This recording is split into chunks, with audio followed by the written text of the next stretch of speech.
5ই August আসলে 5ই আগস্টের আগের অবস্থা আর 5ই আগস্টের পরে আমার কাছে যে জায়গাটা মনে হচ্ছে যে জনগণকে দূরে রেখে আমরা কেকটা ভাগাভাগি করতে চাচ্ছি।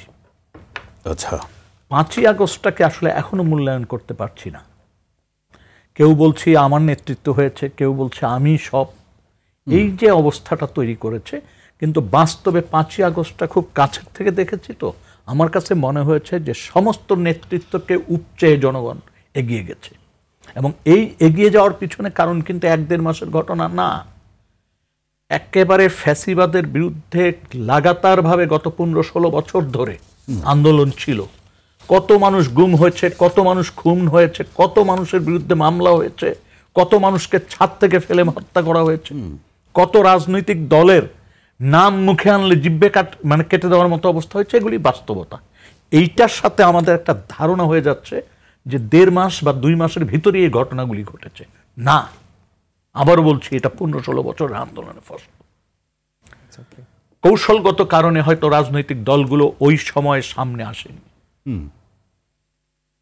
এখন যে প্রশ্নটা আসছে 5 তারিখের পর থেকে আমি যেটা লক্ষ্য করছি একজন সাধারণ মানুষ হিসাবে, আমি আবারও বলছি, কোন দলের পক্ষে বা বিপক্ষে বলার উদ্দেশ্য আমার না, আমি যেটা বুঝছি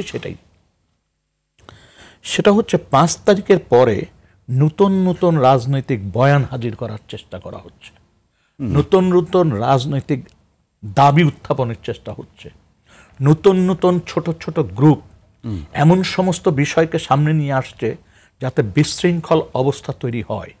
এবং এটি কিন্তু অশনি সংকেত নির্বাচনের জন্য, শুধু নির্বাচনের জন্য না, গণতন্ত্রের জন্য, শুধু গণতন্ত্র বা নির্বাচনের জন্য না, জাতির জন্য খুবই খুবই কঠিন একটা সময় কিন্তু আমরা অতিক্রম করছি।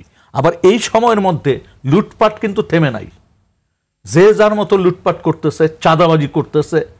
আমার জীবনে আমি জানি না কোনো রাজনৈতিক দলের জন্মের ইতিহাসে এত সুন্দর অফিস, এত সুন্দর কারবার এটা আমি দেখিনি। আমি কিন্তু 69 দেখেছি, 71 দেখেছি, 90 দেখেছি, 2024ও দেখলাম।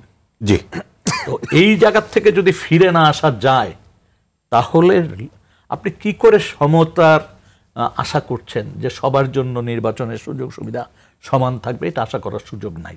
আবার সংস্কার যে চলমান প্রক্রিয়া, আপনি হাজার সংস্কার করলেন, একটা তো ঝুঁকি থেকে যাচ্ছে। আমি মানলাম না, হাসিনার সামনে কনস্টিটিউশন ছিল না, হাসিনার সামনে আইন কানুন ছিল না, মানছে? মানেনি। আমি আরেকটা জিনিস বলি, যেই জায়গাটা আমাদের তার ছিঁড়ে গেছে সেটা হচ্ছে আমরা গত স্বাধীনতার পর থেকে এই পর্যন্ত রিকনসিলিয়েশনের জায়গাটা করতে পারলাম না। মনে কিছু করবেন না, রিকনসিলিয়েশনের সেই প্রশ্ন এখন একটি বড় প্রশ্ন সব সময় চিন্তা করতে হবে।